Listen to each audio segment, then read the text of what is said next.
Well, welcome to today's Kingdom Conversation. It's Dave at Crossway Vineyard Church in Urbana, Ohio. And I'm excited because joining me in this chat is somebody who I was just telling him has been really influential in both churches that my wife Shannon and I have been a part of, and has been a huge influence in my personal life and the way that I think about the kingdom and the way that we think about like the nature and the character of God. Steve Sjogren's with me on this chat. Steve, welcome. Hey, thanks, From David. You're in Los Angeles, right? I am in LA. Yeah, and it's been horrible, terrible, no good, very bad weather for a while, raining about every 10 minutes or so. So I'm relating to Seattle people. Those guys have to be gutsy to live up there because it rains nonstop. And all these LA people are pulling their hair out now, So it's a crack up. Yeah, it's been kind of a cold season for you guys too, right? Like it was unusually. Are you in I'm going to be having a chat with you might know him, Mike Safford up in Tehachapi Vineyard, Yeah. and I've got a chat with him coming up, but it's been unseasonably cold. Is that true for LA, or is that more in the mountains? Both and and there've been a number of people who've gone hiking, for example. It just disappeared. A well-known British actor a few weeks ago, go up for the day kind of thing, and the weather turns and gets cold and snowy real quickly. And so it could be tragic, of course. And you hear about it nationally when it happens in LA, I guess, but it's been cold for sure. Yeah. Well, hey, I appreciate you taking time and chatting with me today.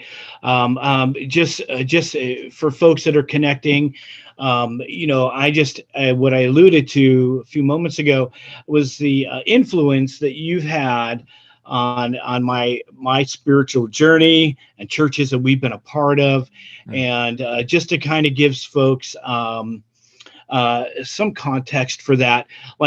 Shannon and I was telling Steve a little bit ago that we came to know Jesus at 20 years old. We had just gotten married. And part of the realization I had at 20, I remember driving down the road and two things hit me. One was, oh my gosh, what did I do? I got married. And then the other shortly after was, if I'm going to get this thing and do this marriage thing well, I wasn't raised in your typical Christian home. I knew that God had to be the center of my life. And there had been the Holy Spirit, because at 20, I wouldn't have figured that one out. And if I was going to be the husband that God intended me to be, or the father that God intended me to be, God had to be, the center of my affections. So we got to know Jesus, went to a Christian rock concert. 2 days later, went into a church. And it ended up being, it was called the Wycliffe Chapel up in Lake County, Northeast Ohio. And they were transitioning into a Vineyard church, which I had never heard of Vineyard, didn't mean anything to me. A friend just invited us, and the friend seemed pretty cool. And I thought, well, that we'll give it a shot. And it was funny, Steve. So it was either going to be the Wycliffe Chapel, or it was going to be this, again, religious words meant nothing to me back then. It was that, or the name of the church was actually the Fundamentalist Church of Lake County. I didn't know what those things meant. Let's try this one first, and then maybe we'll try the other one. We never made it to the other one. It could be the Fundamentalist Vineyard once you transition completely over there. That'd be the only one probably in the whole. Yeah, a new flavor. But so we were a part of that church for a bunch of years, serving with Brent and Teresa Paulson and the leadership there. And it's really the church that we learned what a Christian was, and we learned about the love of God. But what was for Shannon and I, for what was really foundational, is that in those first couple years, our pastor Brent invited this friend he had from Cincinnati up to speak on servant evangelism. And I didn't really know quite what that, but we were kind of doing that kind of thing a little bit, serving the poor. But so Steve came up, and our life hasn't been the same. What I was telling Steve was that we saw modeled, because when Steve would come to do a conference, it wasn't just about taking notes and then going back to your Monday through Friday and made some really neat observations and notes in your Bible. Back then, we actually used paper Bibles. Like, I remember those. Like, yeah, like Steve had us doing it. He had us go out and like serve the community as part of the. He's like, okay, we're gonna break up now and let's go like clean gas station bathrooms. And so that was like foundational for us. So I've been following Jesus for almost 33 years now, and it is still like it's more than just allowing application for our faith. Mm-hmm. It said something about the heart of God that was really foundational for us. So thank you, Steve, for being that kind of influence. I know I'm just one of many people, not just in the U.S., but around the world, that God has used you to really shape something for his kingdom. Thank you. I ran into a guy, you want to hear a real quick 30-second thing? I ran into a German couple that had been at a Vineyard Bible school here in LA. And they were getting ready to go back to Germany, and I was been training and and she goes, "Were you ever in Bern, Switzerland, cleaning toilets?" I said, "Yeah, about that." She started crying. My dad has been cleaning toilets. It was like 25 years ago or 20 years ago anyway. Oh my gosh. And she goes, "I'm going to tell him he's faithfully cleaning toilets." That's pretty cool. That is cool. It shapes something in us. I'm picturing like a dictatorial German toilet cleaner coming in. Achtung, you shall stand there, and I shall clean the toilet now. Yeah, right. Kind of a that's not clean. Sergeant Schultz on a bad day. It's just yeah. Now I will say the danger back then for this may sound I don't know, too gender biased, but the danger for guys was if you're married and you're out doing the cleaning toilets and stuff with your church, like your wife could like look at you when you get home and be like, "We need you to apply some of that elbow grease stone." So, for sure. I was at a conference one time with Rob Bell, you know that name, the guy that writes books about this and that, and we were doing a Q&A, and a lady, some cotton picking, not minding her own business lady asked me a question. "So do you clean toilets at your house?" And it never occurred to me. I know I'm dense, but I've been cleaning since then. Not every 100%, but I'd say way more than half the time. And I've got my own little system going here, and I discovered new toilet cleaning equipment. It's wonderful. That's great. And also car washes were big too at the time. Yeah. Like now as guys, we kind of gravitate to that, right? That's a bit more in our wheelhouse, but just doing free car washes. And I know you've got some stories around that and how that impacted community. In fact, I'm wondering maybe for some folks who might be sort of just connecting with some of these concepts, something I'm unpacking at Crossway Vineyard is like for this year, getting our heart around Romans 2:4, the fact that like it's God's kindness that leads to repentance, like it's God's kindness that changes culture. That's and right. So we're kind of getting our heart around that. Like, but I suspect, that for you in Cincinnati, and what was going on, kind of what God brought in through your leadership, and it began to change culture in Cincinnati. Like, I would suspect it was less about brainstorming strategies and throwing things against the wall. Like, well, maybe this servant thing might work to grow the church, right? It was probably a deeper journey for you and your leadership and your church, probably journeying as you were drawing close to the heart of God and like experiencing that. One of the things I've shared with church leaders for some years now, I think there can sometimes be an unhealthy focus on numeric growth, as though that's the ultimate goal. Right. And if that is, we're coming up way short. Because what we see in the Bible is like any numeric growth is a consequence of making a difference in our community. And I know, so like Cincinnati became probably the biggest Vineyard church at that time in the world, I would think. But like it didn't happen because you were in a boardroom, right? And like coming up with ideas. Can you tell us a little bit about that? Well, it all kind of started at 5:30 or maybe 5:45 a.m. in January when we'd been here a couple of years in Cincinnati there, I should say. And I was frustrated to beat the band. I'd been a fourth grade teacher. I didn't really pursue that after a few years, got into pastoring, et cetera. And it hit me one day. I thought, I'm not really a fourth grade teacher any longer. I'm not really anything else. I'm kind of starting this little ragtag thing. It'll maybe become a church one day. But after 2 years, we had about maybe 2 or 3 dozen people. And having been in LA with the original Vineyard, not John Wimber's, that was actually kind of phase 2 of Vineyard World. And phase 1 was another guy named Ken Gillickson, who was not featured in the recent movie called Jesus Revolution, but he was the first assistant pastor that Chuck Smith hired back in the day. And Lonnie Frisbee, of course, is part of the whole story. On it goes, on it goes. Very interesting guy there. But Ken went up and started the Vineyard in LA proper, and on it went. And it was to begin with, I get back to my story about Romans 2:4. I had an expectation of something amazing happening very quickly. And something amazing did happen, but it took a long time. I'm in the parking lot of my bus garage. It was one of my 3 jobs I had at the time. And I felt like God spoke to me and said, if you'll just serve the people of Cincinnati, if you wash their feet, if you don't worry about growing for Pete's sake, just go and love and plant lots and lots and lots of seeds of kindness, then you'll be amazed. You'll have a people problem, but it won't be no people. It'll be too many people.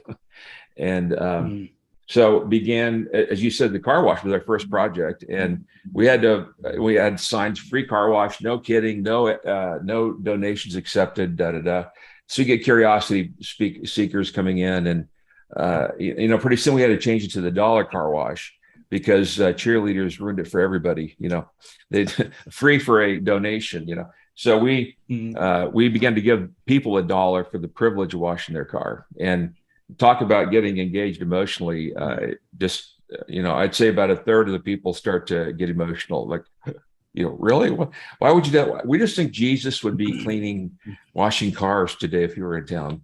And amazingly, well, maybe not amazingly, as a Christian, it seems amazing, but in light of the culture around us, I often hear, I've always believed in that kind of a Jesus. And almost like Talladega Nights, the little baby Jesus he talked about, like we all have a different version of Jesus, of course. But I think that there's something in the heart of man. Ecclesiastes says that he's put eternity in our hearts. And I have to believe that people we touch with a little bit of kindness, the kindness of God that leads to repentance, it will bring them toward Christ, if not bring them to Christ, at the spot. But the end of that verse, actually, David, in it's the Peterson translation, the message. Thank you. It ends up saying that the kindness of God leads to, now get this, a radical life change, life change, which is another way of saying repentance. And I've got to believe that as we do little bitsy things with whatever capacity we have, that God does something. He shows up and does the big stuff. And the longer I'm not pastoring right now. I'm kind of done with that part of my life. But the longer I was serving as a pastor, the more I began to be aware of the incredible responsibility, but at the same time, incredible opportunity and joy and all the positives too. But I know one thing for sure is when I'm out in the city serving, giving out Cokes, giving out water at red lights. I'm finishing my 3rd book of 101 ideas. And the new book is not out yet, but it's titled Unleashing Kindness, 101 Simply Profound Ways to Reach Your Community. Simply profound. Because it is super, it's not one-dimensional, but it's like, it's almost like a balsa wood glider. There are 2 little things you stick into it to make it fly, but yeah, there are 2 things. You do that and you got it made, And so it's about as simple as a balsa wood plane, I'd have to say. And what we're seeing now is that if we can just do those little things with great love, as Mother Teresa said, then I think we're going to change the city, no matter where we are, no matter what our deal is. And Yeah. is one of the things, Dave, I see that is I now have seen it more clearly than ever before, is that pastors and leaders in general, but specifically pastors, have to force themselves into the community, or they will pastor the people to death. Lonnie Frisbee, I'll bring him up here. He said that the fivefold ministry, Ephesians, we hear the talk about the pastor, teacher, but the fivefold ministry, the five offices, if you will, in pastor language, is pastor, pastor, pastor, pastor, pastor. And so what we have to do as pastors to get out in the community is to lead the way. We're the tip of the arrow, or the lead goose. How's that? Where the lead goose goes, so go the geese. And because I'm not really naturally an extrovert at all. I'm very much an introvert. I take personality inventories, always come up high introvert. And but at the same time, I love people. I've learned to love people. I've learned to love to be uncomfortable sometimes. But the discomfort is so teeny. It's so teeny. It's not a big deal. And Yeah, like when you see, like I'm kind of wired. So many pastors are wired that way. Like I really not naturally an extrovert. Like I'm not the life of the party. I'm comfortable in front of groups. That helps when you teach. But I've learned to be extroverted, and part of it is that I've really learned to enjoy people more than maybe I did 30 years ago or whatever. So in fact, that kind of is a good segue into there's something I do want to come back around, because I've hit you up on YouTube, like I wonder what Steve Sjogren's up to, and I just love some of the stories that you're sharing at different churches, and there is something that I'm going to ask you about, but you alluded prior to this. So we were talking before, and you had mentioned that you're in the middle of writing a book that touches on spiritual warfare and expecting resistance. So when you so in Cincinnati, so when this sort of passion, seeing God this way, and I suspect that folks were really connecting with like that Jesus, that's the Jesus that I kind of always felt was in the Bible, but didn't see him much in church, that kind of a thing. I suspect that drew people. But did you experience initially, back then, was there resistance to what you were pushing out, or how you were being led by God? Not by the people who don't go to church, but by church people, and the more entrenched they were in church culture. I call it the container versus the contents. The more they were attached to the container, church has to look like this, and then we have to do that, and in my mind, I'm thinking, so where did you get is supposed to part? And if it goes back more than, if it's not 100 years old or maybe 500 years old, I'm not really interested in hearing about it, because you're talking about Uncle Bob's garage church or something. I mean, that which is fine. That's fantastic. But don't try to enforce on me that culture, that container. And so we got that. We took the cross down and put up a descending dove. And if you saw that movie recently, you've seen the Calvary Chapel dove. And Vineyard came out of Calvary Chapel, by the way. And my first touch with the whole thing was Calvary Chapel, definitely not Vineyard, back in the 70s. But we got all sorts of feedback on that whole thing from church people. And then the non-church people said, why is the state of Texas up in front of where the cross used to be? It looked like the state of Texas a little bit. Okay. And so I love those kind of responses myself. And honestly, to be completely honest, I got a fair bit of negative feedback from Vineyard World too. And only from the, again, I would say entrenched. I use the term high vineyard, and I don't mean to be disrespectful, but there's echelons of layers of every group. You can be a high Catholic or a casual Catholic. You can be a high Lutheran, and you can be high vineyard or medium vineyard, or whatever you want to call it. And so I've always thought that high vineyard, in other words, there's a regimented way you do this, and if you're really a vineyard, you do da da da. And it works that way with Baptists and with every single group, of course. And within every group, there's some people who say, I get it, and they don't. And Yeah. I had to get to the point of saying, I don't get it, and they don't get it, and none of us get it, but we're getting it bit by bit, I guess, as we go forward. And I'm not really interested in confining myself to your version of whatever it is. And I had people tell me, Dave, this is not power evangelism, and the vineyard's into power evangelism. And I said, you have obviously not gone out with this, because you will sense the presence of God. The first time you swish that toilet brush around, one complete 360, and the Spirit comes on you. And I'm kind of exaggerating, but it's about that powerful. In fact, I'm getting chills because I know how many times this happens. Janie and I went in on the grand opening of a big Larry Flint and his brother Jimmy started a what do they call it? A hustler superstore in Cincinnati, pornography stuff. And it was very controversial, people protesting. Of course, Christians were. And so Janie and I went down, and on the Saturday they opened for their grand opening, we came in with our toilet kits. And there's Jimmy Flint, Larry's brother. Larry just died, in the last year or so. Whole story there too. He had a whole movie about the guy. But as we go in there, the guy says, "So you want to clean our toilets?" This is Jimmy Flint. And he has kind of a rough voice, kind of like this a little bit. And he goes, "Well, I guess so." So we go back there. Seriously, Dave, every employee is sent back to talk to us. There's only maybe 4 or 5 of them. So we slow it down so we can talk to everybody. It's only one. Yeah. We better do that again, Janie. Woo-wee. And so we get done and go up to the front. And they all said, "So tell me again, because Jimmy sent us back here to talk to you." Like they're going to get religion back there in the toilet, And what ends up happening is we go to leave, and Jimmy says, "We're just sitting here talking, and there's nobody in the store at that moment. We're just talking about how kind this is, and thank you. In fact, we decided you can have anything in the store for free." Okay, it's supposed to be funny, and I always. The way I tell the story is different than Janie. I always immediately said, "No, thank you." But Janie said, "Wait a minute."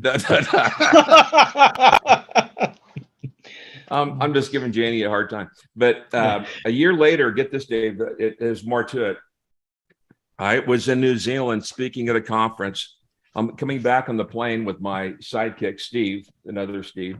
And sitting right in front of us is, guess who? The same guy, the Flint brother. In front of me. Okay. I mean, from New Zealand. I mean, come on. What are the chances? And I'm flying back to Ohio, of course. And we get off the plane, and we didn't really talk on the plane. I didn't want to bug the guy, but it was clearly him. He had a jacket on that had the name of the Flint Industries or something on it. We get off the plane, and he says, "Who are you people anyway?" And I said, Well, we wanted to show God's love in a practical way, and so we clean your toilet, da da da. And he goes, "We thought you were putting a bomb in our toilet." I said, No, that's not us. And because that was their perception of the church, yeah.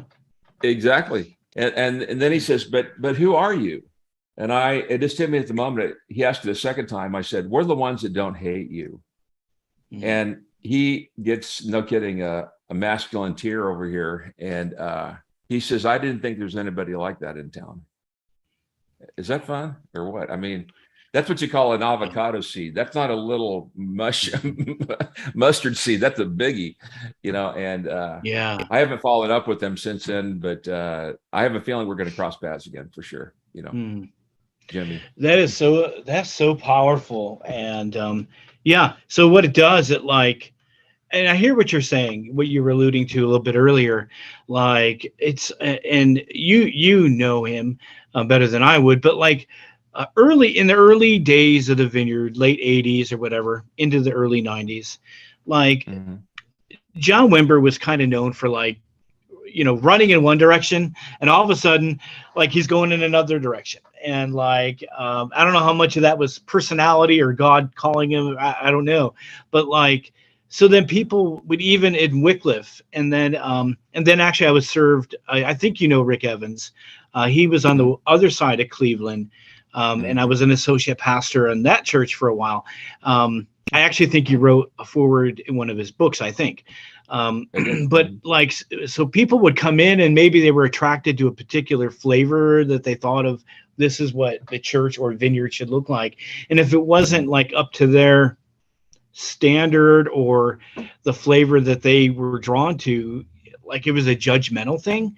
And I think that happened a lot in Wycliffe. Like, I think early on, especially like Brent Paulson, and they're still serving there. They're still doing exactly what they did, like in the best possible way. I don't mean that in an old way. Like they're serving the poor. They're just demonstrating God's love. But like he came in, and the church there in Wycliffe, Ohio, that you had been to a few times when you joined us up there conferencing, they went from being a non-instrumental Church of Christ and to a vineyard. And some of those folks were still a part of the church. So Brent had a lot of, can you imagine like the cultural clash? And so even things like getting rid of the pews was a huge deal. And we were going there at this time. Like Brent wanted to get chairs in because that was more contemporary, more comfortable for one. And there was a group that was really against getting chairs because pews were holy. And so there was, I knew the internal battle going on. And one Sunday, Brent's preaching, and that angry group was in the back of the church. They were in the back pew. They all kind of sat together. And so as Brent's preaching, you heard this creak, and the back pew, because they were all in bad shape, they're all like rotted and stuff that they all sat in, collapsed to the ground. And I remember turning, because I would turn and I look back, and all I saw were legs sticking up.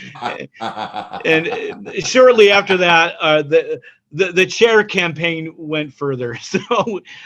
But more than deeper than just it being a furniture issue, it was more a kingdom issue. And it was more the way that people saw God.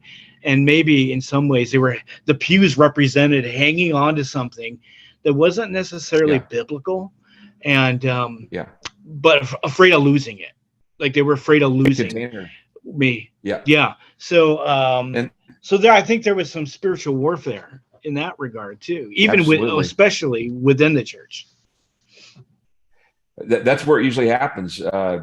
Here's a thought. I was praying the Lord's Prayer recently, and it hit me. Every single pronoun there is plural, not individual. Our Father, forgive us. Our, ours, us, we. I mean, the whole thing. I think it's 6 plural pronouns, and so the whole idea is getting along with others. And this is a whole slightly different topic here, but I'm speaking on Sunday at a Renegade Vineyard church over in Anaheim. And, the Anaheim Vineyard, that whole story is very controversial, but there's a few churches that have spun off from that. And I'm going to speak at one of them. And I'm talking about what I saw when I died. I don't know if you want to go there, Dave, or not, but in micro brief, what I saw when I died, I there it is, the day I died. Yes, thank you. That's a great plug for the book. Worth reading.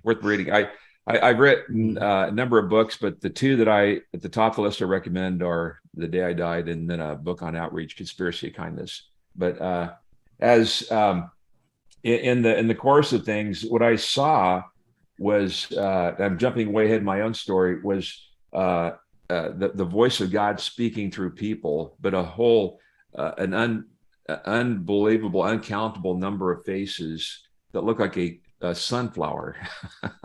And as you look at it, they're more like pixels. And each pixel you would see on a TV screen, if you take a magnifying glass out, there's just pixels, there's millions of them.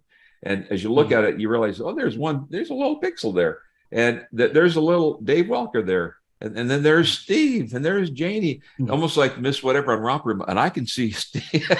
And what I begin to realize is that it isn't just about us theoretically, but I believe that there's all sorts of biblical evidence for this, is that we're going to be in tight quarters with each other. And it would be a good idea, and just to kind of get in that the flow of things now, and learn to love other people that love Jesus, even though they drive us crazy. And and the political environment we have going on now, obviously, is a huge part of it. And so, but yeah, so if you want to tune in next about Monday, you can see my Easter message. Yeah, look forward to it. Yeah. In fact, what I'll do, because this will go, I'm kind of backlogging some of these videos, and so this will probably go up like after Easter, maybe that week. But after, I'll put a link in. If it's okay, I'll find that message and I'll put it like in the subject matter below on YouTube and Facebook. So yeah, perfect. Sounds great. Yeah. So in fact, while we're on the subject of books, the very first one you have, The Conspiracy of Kindness, I don't have in front of me, but I do have The Day, it's your account, The Day I Died. And I remember you saying that you actually died twice, right? Like once, I guess, wasn't keeping you down, so you had to do it again. But it's an amazing, like what it is, like people in a world that's fascinated with life after death, supernatural, like somebody can see that and be like, well, is that like legit? It's really awesome to read a book from somebody that they're like telling the truth. They didn't create a book to to be on a New York Times bestseller. Like, this is what you lived and died and lived again. Like, so I would encourage that. And I'll put a link in to stevesjogren.com below as well. That way there folks can maybe tap in to some of the things you're doing, what's going on, Kingdom Explosion, see what you're up to. I don't know if you have like book resources, but I know you sell on Amazon. So I don't know the best way to get the books into people's hands, but is it Amazon? Amazon. While you're talking, let me grab that book. I have it right here in my vast library here. This one. Okay, here we go. Uncle Steve here. You got it here. Okay. First of all, the one you were just mentioning is actually now called Making a Good Church Great. The one you're holding up. So that would be confusing. Oh, this is an older one. Okay. Older cover, older. We made a few changes, but this is it. Making a Good Church Great. Steve Sjogren. Okay. Here is the other book, Conspiracy of Kindness, and I totally recommend that. It's a book that I think that God decided He wanted to write a book, and He let me write the words on it. And I don't feel that way about all my books, but that one I absolutely do. That there's something there that'll outlast my life, I think. And here it is in Russian, by the way, if you happen to read Cyrillic. Oh, that's awesome. You know what? And I'm going to say this because my father-in-law, I think he watches some of my videos. I don't know. But he was a leader back in the Wycliffe Vineyard. He was really impacted by what you brought to that church. And I think it's okay that I would say this because he's not embarrassed of this. But I think he'd be encouraged by me saying this. Like I think he has like maybe an 8th grade like education, and he would say so. He knows the Bible because he listened to it on cassette tape back in the day, over and over. Sure. So he knows the Bible mainly because of that. But he would say the only book that he's ever read in his entire life, from front to back, is Conspiracy of Kindness. Really? That's the only book. Oh. Yeah, and he's in his 70s now. So formational. And how about this one? Changing the World Through Kindness. Is this one still around? Absolutely. And then we have Servant Warfare, which I know you're working on another book about spiritual warfare. Okay, the one you just mentioned, Servant Warfare, is a great title. And we retitled it just because I don't know why we did, but the one you showed right before that, Changing the World Through Kindness, that actually is about spiritual warfare. And it's still in print in that title and so forth. But it's the gist of it is that we can do spiritual warfare by, if you will, praying. And people talk about all sorts of vocabulary with that whole thing of vertical spiritual warfare and thin then heavens, and whatever God is nearby at that place, and da da da. But on the other hand, I think we can go forward at a horizontal level, parallel level, and we can, I think, faster accomplish spiritual warfare. But how about if we did both at the same time? We're praying as we go out, and But I was just telling you, Dave, right before we started recording, that I was out with some friends the other day giving away groceries to street people. It's been raining like crazy. We've been giving away ponchos because the police show up. They take all of their accrued blankets that we'd already given them, coat or for people, and on it goes, and they just throw it in the trash. And why would you do that in the middle of a rainstorm? We have our orders. Oh, okay. Yeah, I'm not against the police at all, but I think it takes a little bit of common sense on occasion too. So we called the mayor, and he goes, "That will not happen again." That's pretty cool. And we're talking on the way, getting out of the car to give away the groceries, where these poor guys had their stuff all ripped out. And we said, you got to be careful, because this is spiritual warfare. When you do, pushbacks against darkness, you can get some kickback, blowback, if you will. And within 5 minutes, I had stepped on a rock and turned my ankle, broke my ankle in 2 places. So just got back about an hour before we recorded this, and was at the foot doctor, and they casted my ankle to my knee down, so spiritual warfare, man, it's for real stuff. And as you said, David, I am writing a book right now on that. I'm not going to give you the title, but it's, I think, the very best title I've ever had. And it's a memoir of discoveries I've made as a result of PTSD, post-traumatic stress disorder. And I've been treated for that for numbers of years now. And I'm pretty much back to complete normal. That was my little, okay. But in the gist of it, what I'm saying is, again, as it is in this book, is we give away the kingdom of God. As we go the direction that God is going, we're going to get pushback. It's going to be that way always. The good news is that pushback lets us go forward. It's an ironic truth, but we've seen that so many times in outreach, over and over and over again. The pushback leads to anointing, leads to blessing. It's a cool thing. Yeah. It's almost like, so what the enemy designs to push back ends up pushing forward, right? It's kind of how, that's right. It's a kingdom like concept. It's kind of how God does his thing. That's awesome. Yeah. With that, so if it was, you have to have something on the glass to get some traction, otherwise you're just spinning your wheels on the glass slickness of it. So, yeah. And so one of the things I'm gleaning from this conversation that you made a point a little bit ago is like having the both and, like that we're seeking the lead. We want to partner with what the Holy Spirit's doing in our communities. And depending on your community, that could look very different.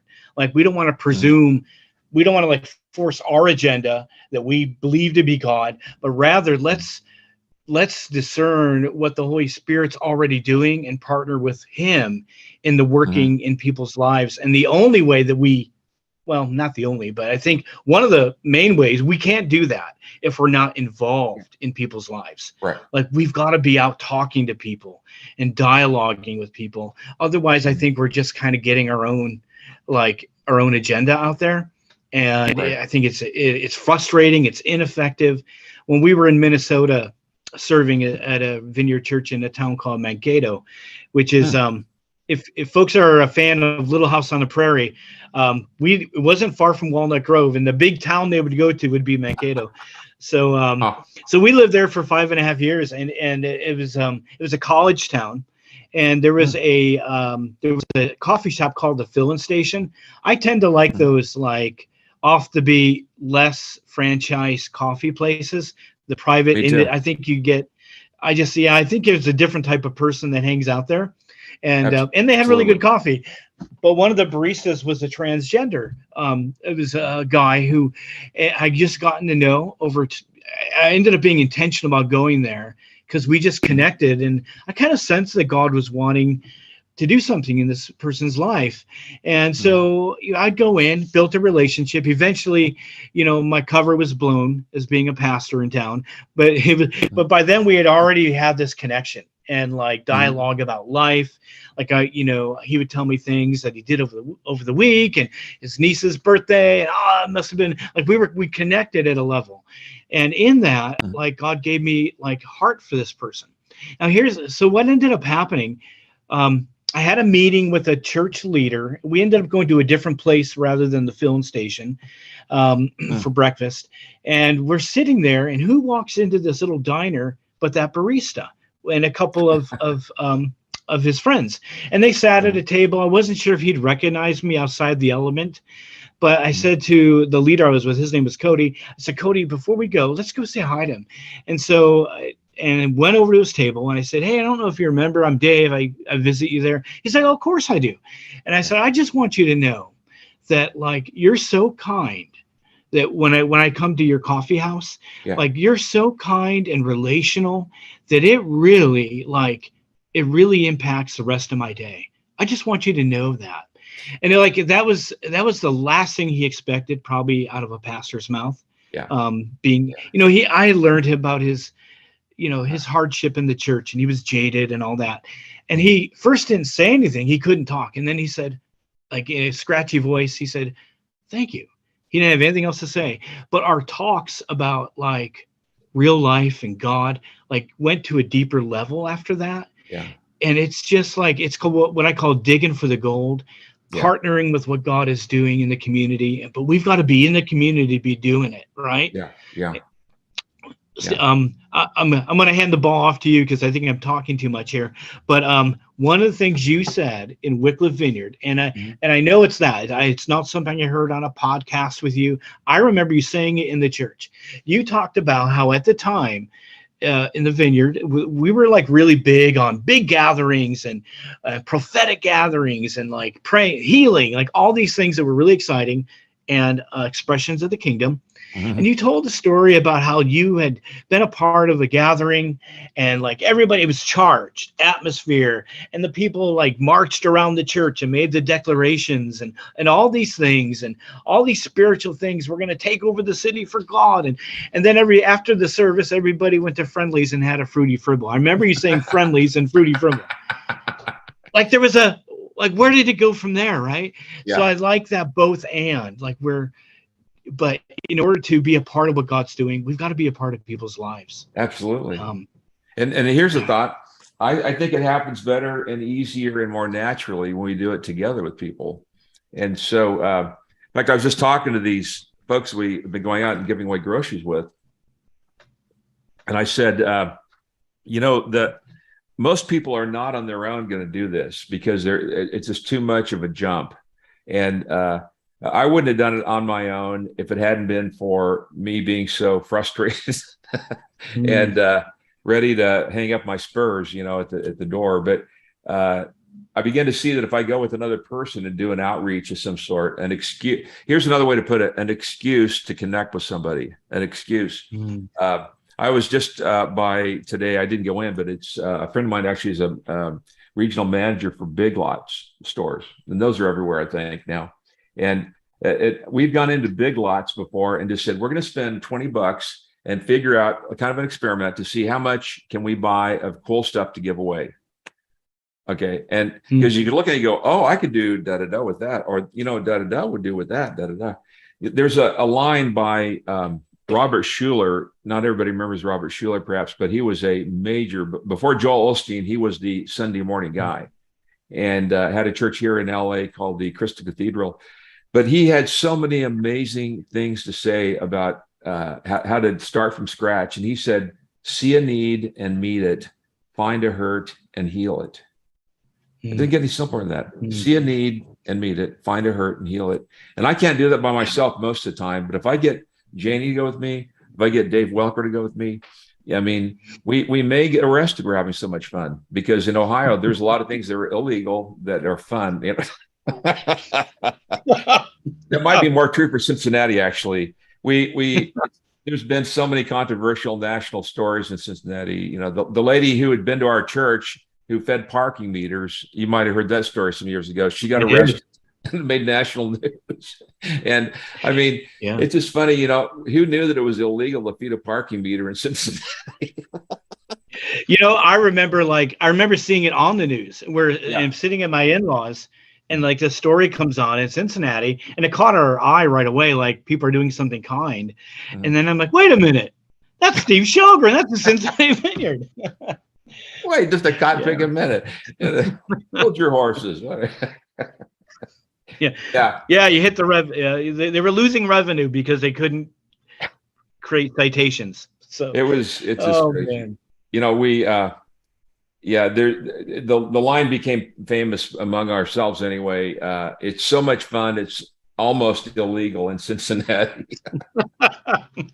That same crew that coined that term, this crew, they went in on Christmas Eve. You have time for one more song? Yeah. Story. Sure song. do. At no point will I begin with the song.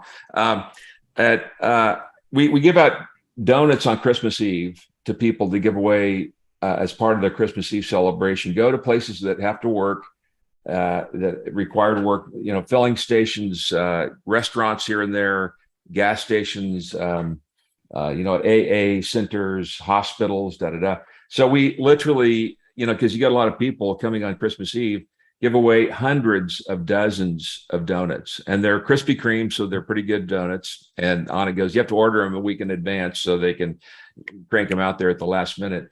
But one crew went over to they went off the reservation, if you will. They saw a Waffle House on the side of the road, and they said, "Let's go in there and we'll serve them the donuts."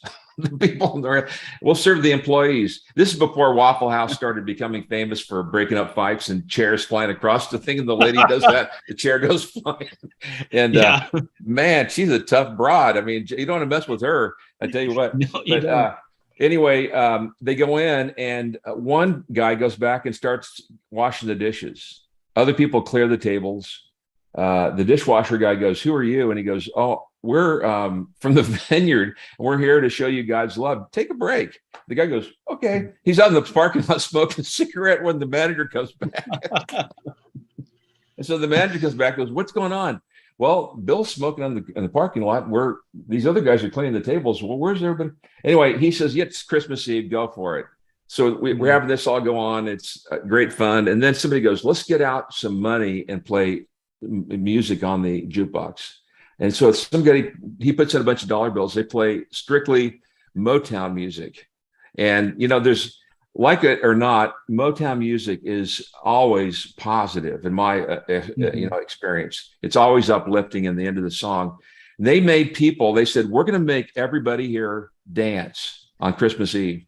Well, Christmas Eve by themselves, each table, one person, because they don't get along with their families, whatever the case is.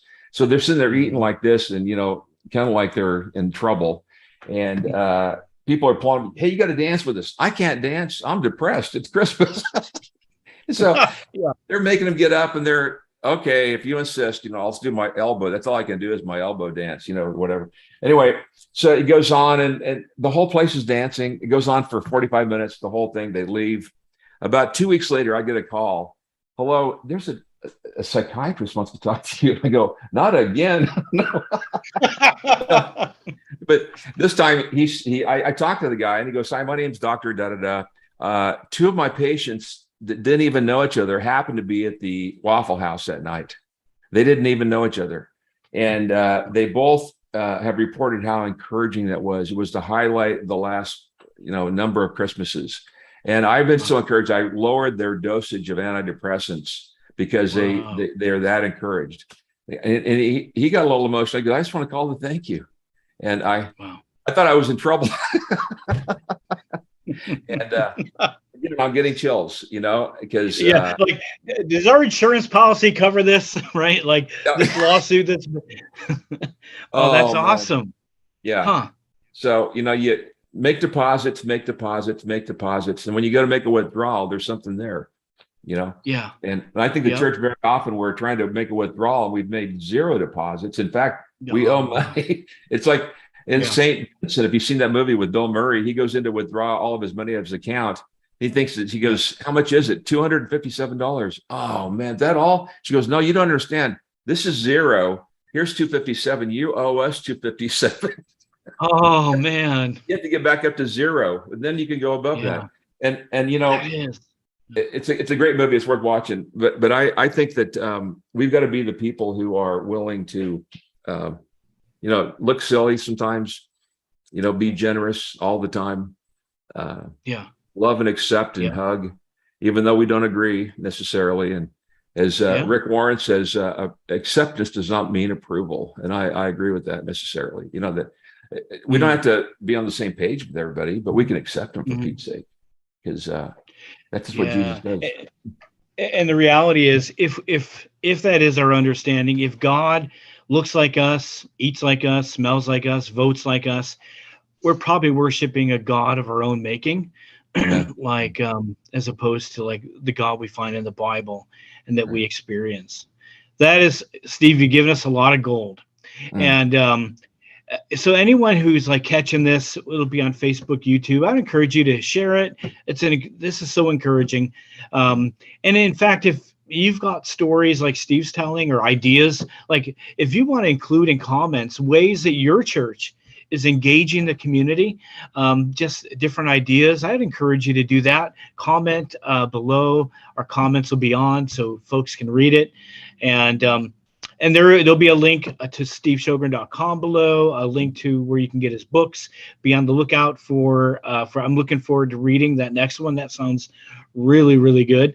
And yeah, just check it out. And let's be about the work that Jesus is doing. And I Absolutely. think this could be really timely. And you're touching on some things, Steve, especially going into this next season, right? Yeah. Like I know a lot of pastors are like, oh, here we go. The Like with the whole, election stuff. Right? politics. Yeah. Yeah.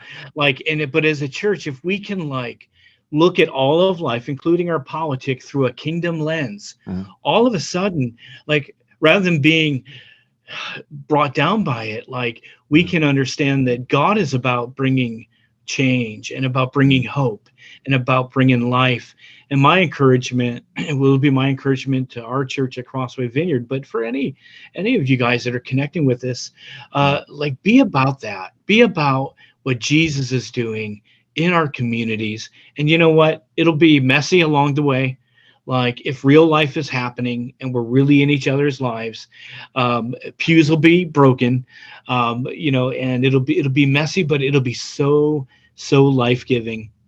One of the real That's fair. quick to the one of the things I shared recently, Steve, at our church is how like the church is when you think about healthy church, people like we should be doing life with people that don't have a different amount in their bank account, vote differently, eat differently, look Mhm. differently. Like that's such a healthy picture, and I think we get a more fuller picture of who God is Mhm. um, when we're a community like that. And some of it's really intentional, Mhm. and it's being willing to like be awkward at times and be willing to walk through messes.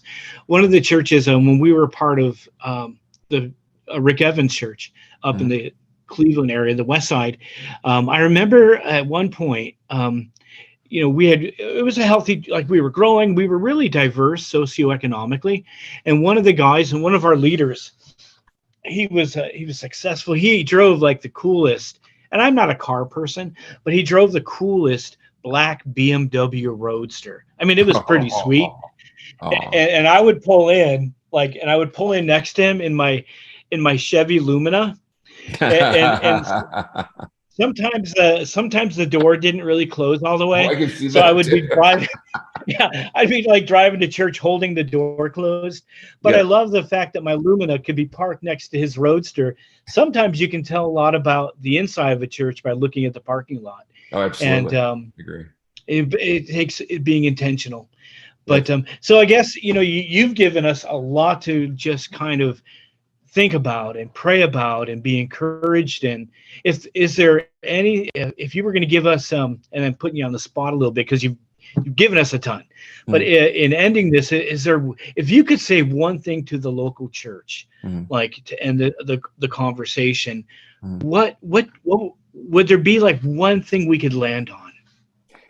Uh, I think we need maybe a lot of new mantras to keep us on track.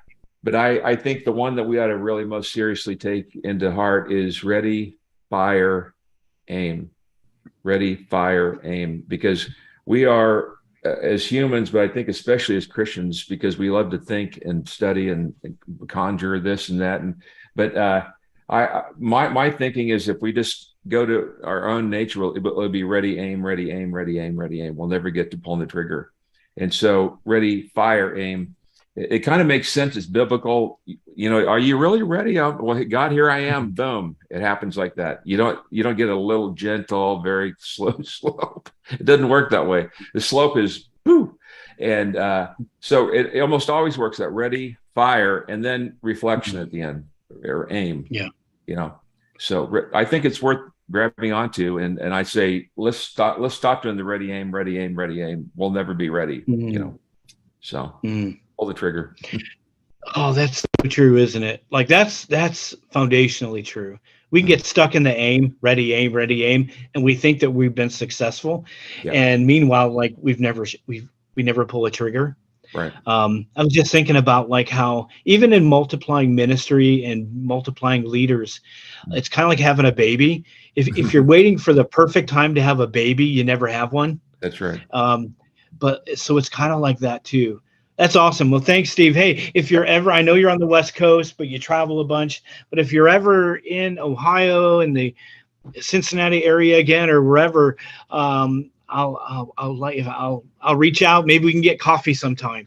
I would love it. I'll be there in the summer. Actually, we're doing and this plugs my last plug, Kindness Explosion. Think of kindnessexplosion.com.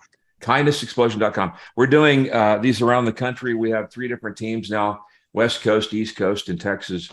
And we are going around doing these one day, well, actually it's only half a day events, and doing lots of different outreach stuff. If you go to that site, you can watch my video. And at the end of it, we have our own 20-foot tall inflatable toilet. Because we love cleaning toilets at gas stations. And it says on the back of it, make kindness great again. And so that's awesome. A little bit of fun still. The red hats are still going on. So we're having a little bit of fun poking things there. Make kindness great again. And people honk their horns and why are you doing that? We think Jesus is cleaning toilets today. Oh my word. I've always believed in that kind of a Jesus. Back to where we started. Yeah, I'll look it up. So okay. Are you going to be in the Cincinnati area with one of those kindness explosions? Kindness explosions, yes. Ideally, we haven't nailed down a date yet, but it'll be probably late July. We're looking at. Okay. Yeah, I'll keep it. I'll keep it up online so people see it. So. Yeah, maybe it's something that I can maybe a group from our Urbana can maybe make it. Cincinnati's not too far away. We're doing it with a bunch of vineyards for one. Yeah, vineyards will be involved in it in Cincinnati. So. I'm sure we'll probably hear about it. Oh, that's so cool. Now you got to be careful though, because eventually what's going to happen, people are going to be pulling over to gas stations, not to fill their tank, but just to use the bathroom. Like the gas station bathrooms are so that's the place to use the bathroom. So they're so wonderful. That's right. That's right. I could tell you stories. We nicknamed the worst bathrooms, but I won't go into that right now. The worst one ever, though, I'll tell you that, is the Black Hole of Calcutta. That was a bad bathroom. It was in America, not Calcutta, but we jokingly called it. Yeah, bad things that were in that bathroom. Awesome. Thanks again, Steve. Appreciate you, and we'll look forward to seeing more stuff. Thanks, David. God bless you, man. Yeah. Okay. You too. Bye-bye.